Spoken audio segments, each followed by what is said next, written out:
Mr. President. Senator from Rhode Island.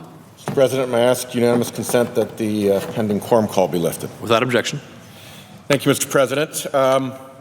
Donald Trump has decided to withdraw the United States from the Paris Agreement on climate change. This is a decision that may prove to be one of the worst foreign policy blunders in our nation's history. There is no denying the mounting threat of climate change. We observe rising seas, warming global temperatures, and melting glaciers and ice sheets. Yet, the President cast aside an historic global agreement forged through American leadership. Americans now ask what to do next. For individual citizens, my answer is simple. Take action. Join an environmental group. Support science and scientists. Organize in your community. Many Americans have been publicly pledging to meet the goals of the Paris Agreement through movements like the I Am Still In pledge. Every action, big and small, counts.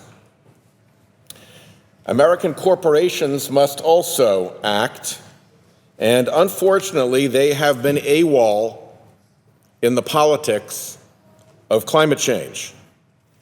This has been so frustrating because so many of them have great climate principles. They just abandon them when they come to Washington. And that is why, for my 169th time to wake up speech, I have a message for corporate America. First, know that you are hugely influential in Congress. You command extraordinary attention in our political system. This gives you unique power against the Breitbart fake news spigot, the shameless fossil fuel industry, and the Koch brothers climate denial operation, which were all behind the president's fateful decision. President Trump's brain-dead withdrawal from the Paris Accord may prove to be for the best if it creates heightened political interest in climate action from America's business leaders. At the moment, corporate political interest in climate action, setting the fossil fuel industry aside entirely, still averages out below zero. As a senator, I see corporate America's lobbying efforts in Congress firsthand. Here are some highlights. Silicon Valley lobbies through an organization called TechNet. TechNet represents Goliaths like Microsoft, Apple, Google, and Facebook, all of which have great climate policies. And TechNet also represents clean energy companies like Sunrun, Bloom Energy, and Solar City. TechNet came again this year to lobby Congress on its 6 priorities. Here is a page from the actual lobbying materials that TechNet brought to our meeting. The group's federal policies are tax reform, high-skilled immigration reform, education and workforce development, entrepreneurship and job creation, smart infrastructure, and digital trade. Climate change did not make it onto TechNet's priorities list. Even clean energy failed to make it onto the list of the organization, including Bloom Energy, Solar City, and Sunrun. This is not a matter of these giants being cowed by the Trump administration. TechNet came last year when Obama was president, and climate change was not on their agenda then either. Indeed, that week that TechNet came last year, I also had a visit from the timber and lumber industry. Despite what climate change is doing to America's forests, climate change was not on the lumber and timber industry agenda. And that very same week, the property casualty insurance industry came to meet me. These insurance companies write the big checks when climate change sends Mother Nature haywire. Climate change was not mentioned by this industry either. That was quite a week. Big business lobbying on climate change is actually worse than zero because the big business trade associations and lobbying groups are often run by the fossil fuel industry. So green energy manufacturers, represented in Washington, D.C. by the National Association of Manufacturers, will find their own association lined up against them on climate change. The U.S. Chamber of Commerce is one of climate action's most implacable enemies, despite the good climate policies of so many companies on its board. These lobby groups are the most persistent voices of America's business community here in Congress.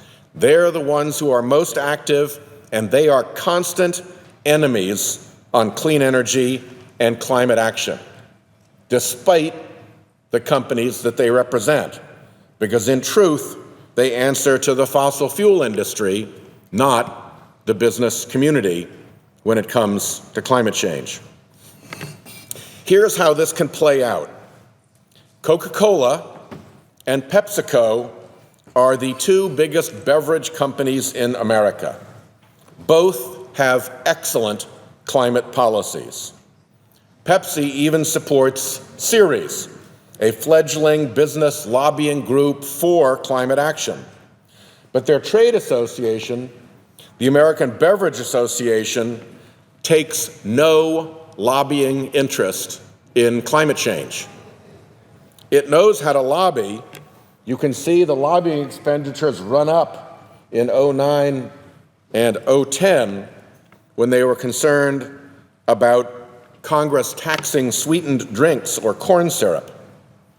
It just takes no interest in climate issues. Worse, Coke and Pepsi run money through the American Beverage Association to the U.S. Chamber of Commerce. Add their lobbying all up, Coke and Pepsi do virtually nothing themselves. A few ounces of credit to Pepsi for participating in Ceres. Their American Beverage Association trade group doesn't lift a finger to help. And the U.S. Chamber of Commerce is a brute force adversary. The result?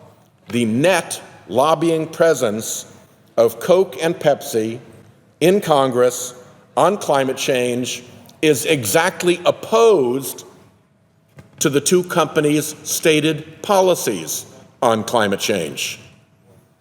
They say one thing, their lobbying effort does the opposite. On the other side of the fossil fuel divide, the heavy political hand of the fossil fuel industry is felt constantly around here. And that heavy hand is mercilessly opposed to any climate action and enforces its will with a parade of political weaponry akin to those old Soviet May Day parades of tanks and rockets and artillery. Cross them, and they come after you hard. Ask former Congressman Bob Inglis. He urged his fellow Republicans to heed the climate science and was hammered for it. Also, no one should buy the phony assertions by big oil CEOs that they recognize climate change is real and support putting a price on carbon. They say that. ExxonMobil CEO said that to his shareholders again just last week. But in the Senate, I'm the Senate author of a carbon price bill. I know who's lobbying where on carbon prices, and I can tell you their statement is just not true. Every single element of that Soviet May Day parade of fossil fuel political weaponry is dead set against any such thing. So what do we conclude from that? Well, either big oil's CEOs don't know what their own lobbying apparatus is doing, or they're just not telling the truth. You guess which. The strategy of the fossil fuel industry has been to control the Republican Party. You can jam things up by jamming up one party, and you can make it look like it's a partisan issue when it's just old-fashioned, self-interested lobbying. In order to accomplish that purpose, the worst of the political threats and blandishments of the fossil fuel industry are directed against Republicans. And as long as legitimate corporate leaders in America sit idly by while fossil fuel terrorizes and corrupts the Republican Party, there will not be much progress. But some will say, there aren't Republicans who will respond. This is too partisan an issue. It will be a wasted effort. Not so, Mr. President. I came to the Senate in 2007, and for years there was bipartisan action on climate change. 2007, 2008, 2009. It only stopped when the fossil fuel industry secured from 5 Republican-appointed justices on the Supreme Court the disgraceful Citizens United decision of 2010. 2007, lots of bipartisan activity. 2008, lots of bipartisan activity. 2009, lots of bipartisan activity. 2010, Citizens United, dead, stop. That Citizens United decision is what started the fossil fuel Soviet May Day parade of unprecedented political artillery. No special interest had that kind of political artillery before Citizens United opened it up. And much of the post-Citizens United effort has been using dark money to hide the fossil fuel industry's hand. So, since Citizens United, there has been no bipartisan climate action. But that doesn't mean there aren't still Republicans willing to work with us. I know this firsthand. There are Republicans willing to work with us. They just need to know that somebody will give them safe passage through the political kill zone that Citizens United has let the fossil fuel industry create.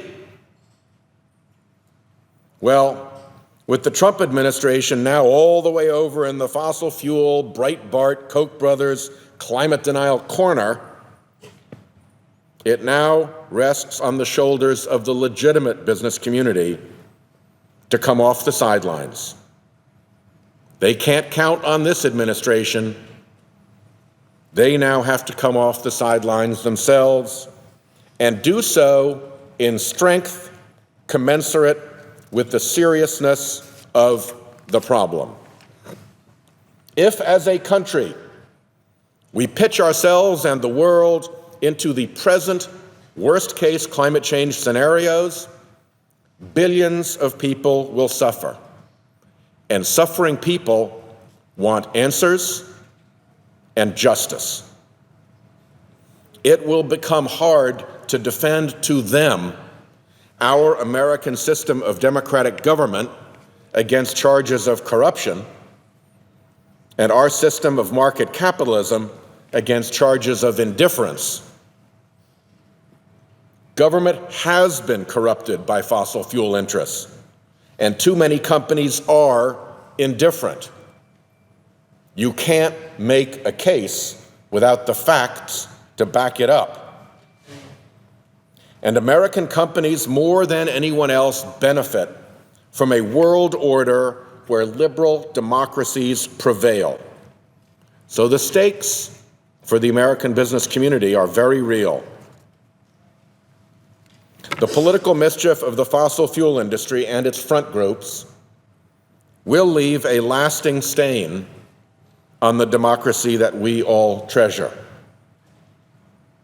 It is time, in the wake of the president's decision on Paris, isolating America with Syria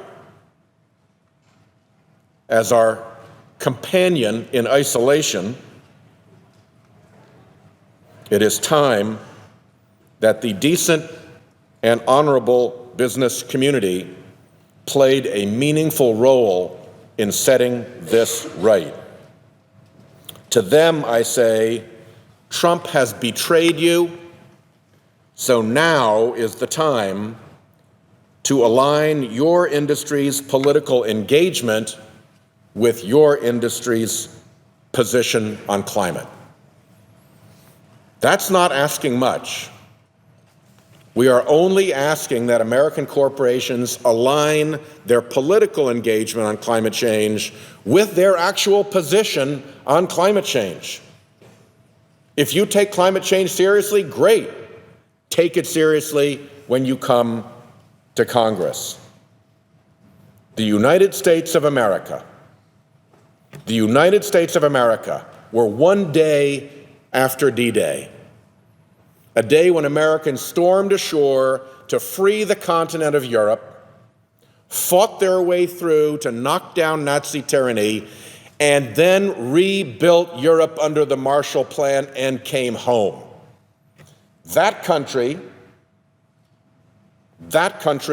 ought not to be a pariah nation with Syria. We needn't be a banana republic for fossil fuel. We can lead the world into a brighter, cleaner, safer energy future. But it will take an effort. So, corporate America, let's make the effort. I yield the floor. I note the absence of a quorum. Clerk will call the roll.